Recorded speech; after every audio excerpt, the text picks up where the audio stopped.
I welcome all of you at this conference. As Professor Dr. Ghazi has explained all the background of ACSC and how it's progressing toward the scholarly world, so we are very much thankful to having us on this occasion. Uh, the session one is actually comprised of four speakers, and the first speaker is Professor Dr. Kaisar Jamal, who is actually an active member of ACSC and working for its progress. She is vice president of ACSC, and she is head of genetics department in BMMRC India. The topic of Professor Dr. Kaisar Jamil is editorial evaluation and peer review, questionable practices during pandemics. So I will request Professor Dr. Kaisar Jamil to please start his speech. Welcome, Dr. Kaisar Jamil. Assalamu alaikum wa rahmatullahi wa barakatuh.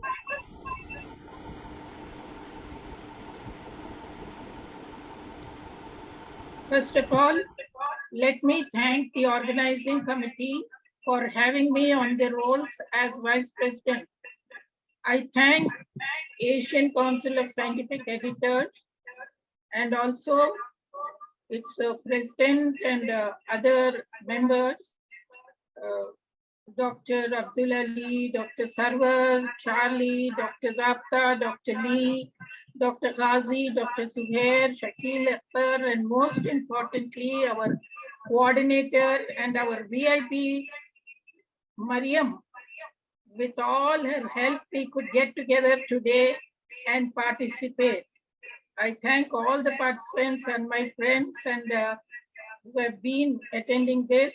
And today I will be presenting on editorial evaluations and peer review. So let me start the screen share. So this presentation has two important aspects. First will be editorial evaluation and peer review. Second will be the questionable practices during the pandemic. So initially, let me talk about the editorial review process. So many journals use a system of initial editorial reviews. Editors may reject a manuscript without sending it to the reviewers. Why? Because the peer review system is grossly overloaded and editors wish to review only those papers with a good probability of acceptance. It is disservice to reviewers to spend time on work that has clear and evident deficiencies. So the peer review process in short will be the author submits a paper, the editor gets the paper and it can look at the basic requirements, which I'll tell you in the next slide, and it can directly reject the paper or it will send to reviewers and the reviewers will give their comments. So the comments will be collected back by the editor, and then the editor again has to make a decision whether to reject or accept based on the reviewer's comments. So what do the reviewers look at? They look at the importance and clarity of research hypothesis, originality of work, delineation of strengths and weaknesses of methodology, experimental, statistical approach, interpretation of results, the writing style and figures, table presentations, and ethical concerns, whether it's human studies or animal studies. And also they look at novelty. Is there anything new in that paper? And whether it is technically sound. So, and also they look at plagiarism.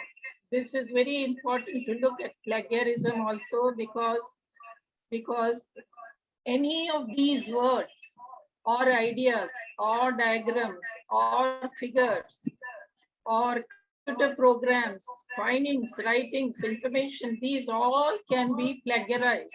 Whether you copied from lectures or somebody's presentations or printed material or electronic material. So copying of word to word and paraphrasing and text recycling and self-plagiarism. So they look for these kind of things in plagiarism and then they decide. And also the editors may ask you to suggest some reviewers also. So be prepared to suggest at least 3 to 5 potential reviewers based on the guide to authors. And you can select them from your own reference material which you are submitting to the journal. So this the plight of the editor. You know, it's ever increasing submission volumes and author demand for rapid publication, difficulty in finding suitable peer reviewers, and need to identify and appropriately tackle increasing cases of misconduct, increase in competition with other journals, new industry developments to keep pace with peer review and open access, etc. So what do the authors look before submission? They look for journal metrics, they look for indexing, they look for impact factor, they look for open access, and whether the journal is indexed with leading international indexing agencies like Index Medicus, Google Scholar, PubMed, OpenGate, and all these things, DTOF, DRJI, iSource, and whether the journal is MCI norms followed and indexed in Medicus or not. And they look at whether Scopus will abstract their paper or whether JOA, that is the Directory of Open Access Journals, will they abstract and will they publish the abstract in their sources. So like that, these are so many kinds of things which author will look for, whether it is represented in so many kinds of journals, their abstracts and their work. So in short, initial quality check by staff or editorial staff or editor himself. Editor-in-chief assigns appropriate editor reviewers, and they will have topic associate editors also will be helping them. Then topical associate editor handles the manuscript, means the editor which has the knowledge of the topic in which the author is presenting his or her work. They will contact those possible referees, wait for the reports, make the first decision, make the final discussion. And then manuscripts sometimes can be sent for re-review. Now, coming to the second part of my presentation. This is very, very important because publishing during pandemic, definitely there were so many questionable practices. So the fast track studies really has ridiculed the conflict of interest. Due to the pandemic, there was widespread reuse of old data, which raises concerns of questionable practices such as copying, multiple writings, even contradictory papers based on the same data sets. Majority of early COVID articles provide no new information on the disease. Why? Because they were not allowed to take samples from the COVID patients to do any biochemical analysis or any genomic analysis. So therefore, original findings are limited, and they were being crowded only by review articles, opinion pieces, editorials. This all slowing down our understanding of the disease. The deluge of coronavirus preprints elevates concerns about the poor quality of the research. So just in the literature, I found that only 29% of COVID studies met with gold standard. Journals are publishing COVID-19 papers up to 8 times faster than the articles on other topics, according to an analysis of over 850 papers with the authors. In the first 6 months of the pandemic, 294 COVID-related articles were published in 16 journals. So this raises concerns. From submission to online publications, journals took only about 20 days, whereas to publish normally other papers, it takes 120 days. So the findings which have not been peer reviewed were posted on this medRxiv. So COVID papers surpass best-selling book sales. This is amazing. The COVID papers have been downloaded more than 150 million times collectively since the publisher brought down paywalls on research related to pandemic, according to the International Association of Scientific and Technical Medical Publishers.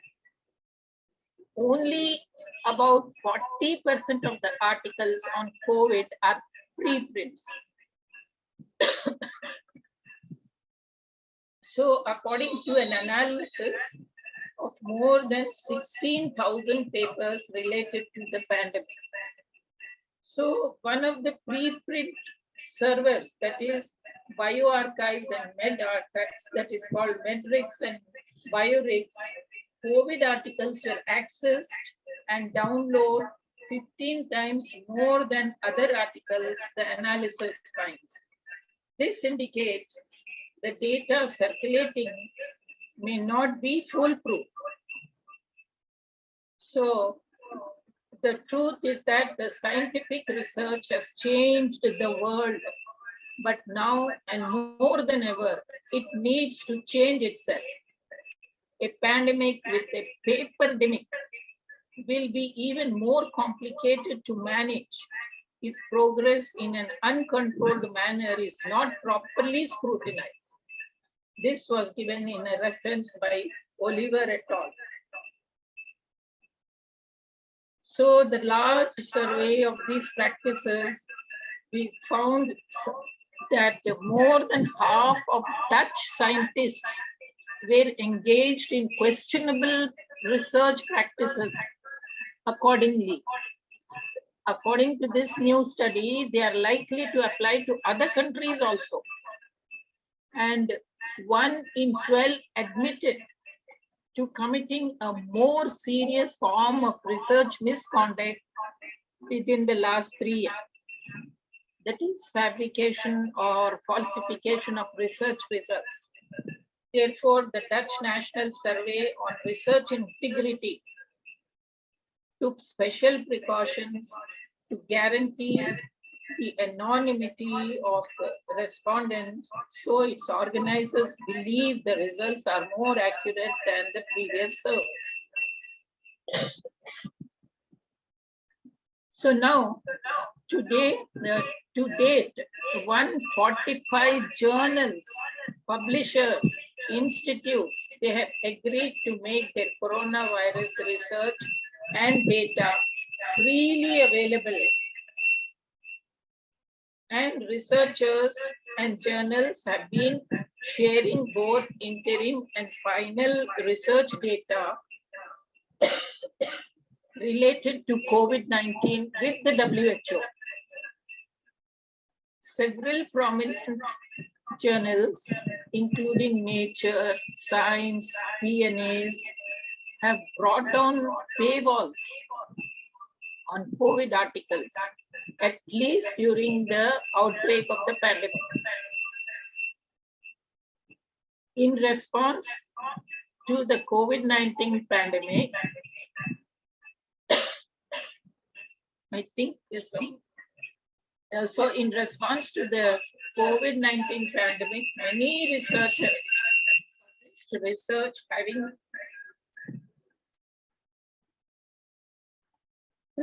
have sped up their adoption of open science practices. So there were so many retractions.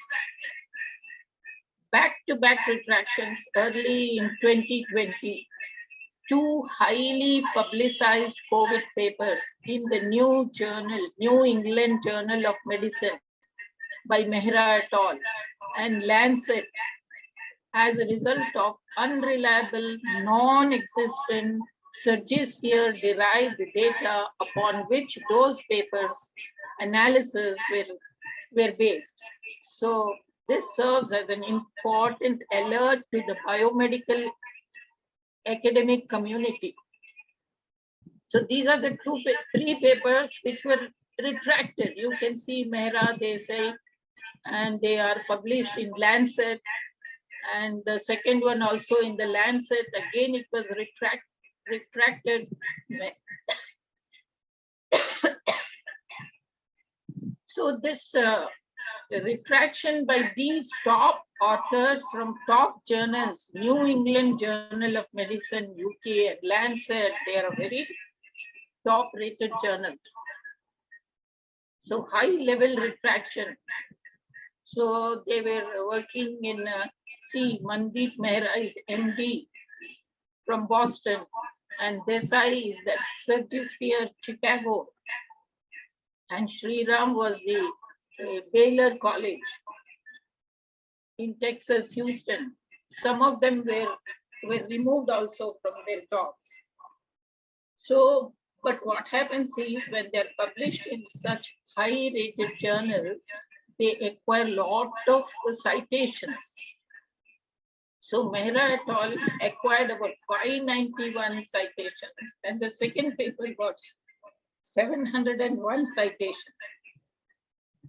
So currently there are 19 versions of Mehra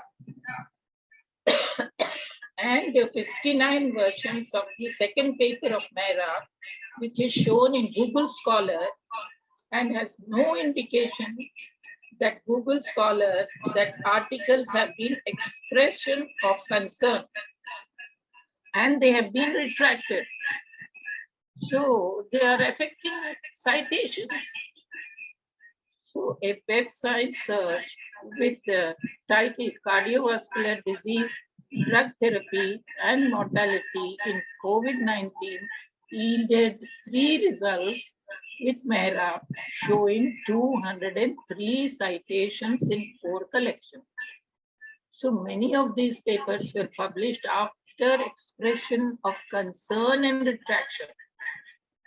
The expression of concern is cited 5 times, whereas retraction notice 45 citations. Therefore, the Web Science research of Mehra using the title yielded 2 results, namely retraction notice 173 times cited and the expression of concern cited 8 times. So those 3 papers which I have listed out earlier, if used or cited, many constitute a public health risk because potentially dangerous or misleading information related to public health was released to the public, presenting them as clinically and academically valid studies, which was not done. According to Guardian and WHO, they have halted trials on hydroxychloroquine in response to such findings. But when the paper was retracted, they quickly resumed their studies.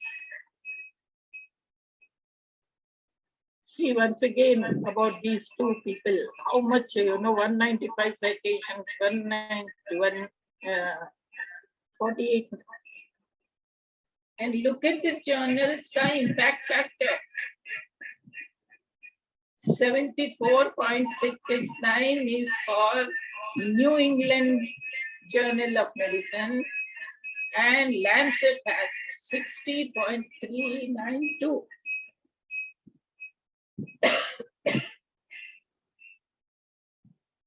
So therefore, publications during the pandemic, there is a risk or fortification of a parallel academic publication marketing. Some low quality papers, they are published in, uh, in other journals which are accepting payment. So these, they are exploiting the quick and easy publication of the authors. They are predatory journals. So another finding that COVID-19 published papers are secondary types when compared to H1N1. So now you can understand that during this pandemic, there has been a silent disappearance of published papers.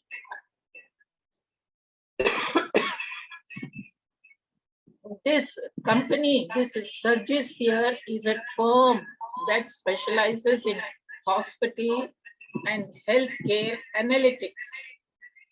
A thematically related SSRN preprint by two of the same authors, Amit Patel and Saban Desai, and cited by Sharwood, was silently disappeared. Silently retracted, withdrawn, or disappearing COVID-19 preprints are not being sufficiently discussed by academics, but they constitute a fundamental threat to the integrity of the open access. So the trade-off between rigor in peer review and speed to publish COVID research critical for public health should not be compromised for top journals, where editors need to maintain strict publishing standards. But the pressure to achieve speed may, may result in a compromise of the peer review. So this phenomena, which has become acute in COVID era, has particularly serious reputational consequences for high-ranking journals. So what do we need to do? We need to take some measures. So trust and transparency need to increase and would benefit if data sets, peer review, reports, editorial comments, and decisions, and authors' responses to all COVID papers were released publicly. So in conclusion, Cali et al. has given a 6-step process. So these are important 6 steps. This is what I like to present to you because we need to follow this. Pre-screening a paper by editor-in-chief with simultaneous advice from an expert editor, a statistician within a week. Where analyses are found to be robust, the paper can be preprint of a journal shortlisted of preprint service.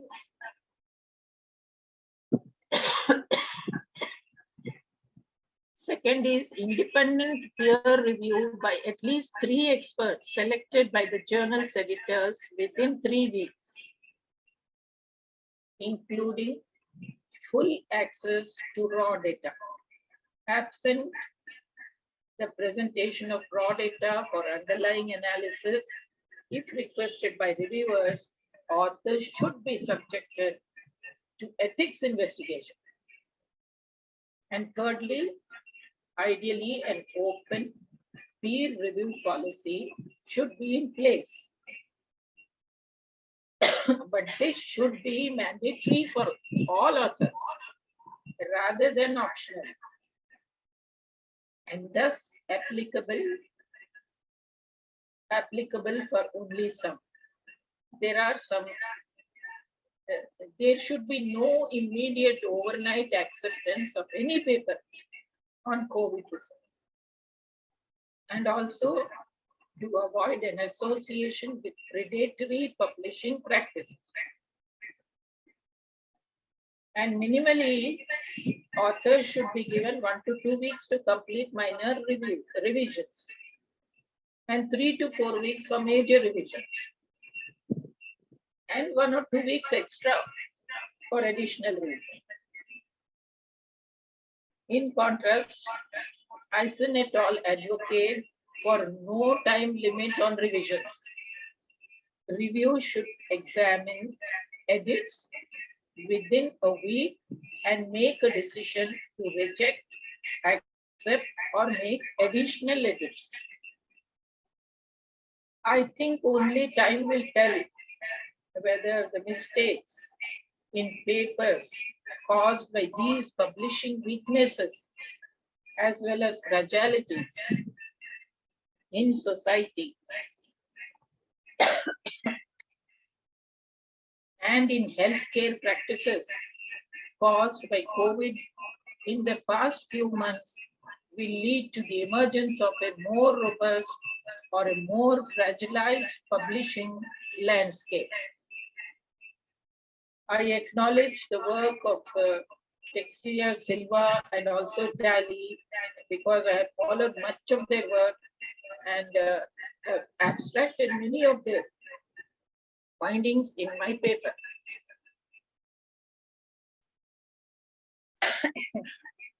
Sorry, I was a little bit, I thank the organizers and ACSC for giving me this opportunity to talk about a very important topic. We'll reply to any comments or suggestions. Thank you. So thank you very much, Professor Dr. Kaisar Jamal, for giving us such a comprehensive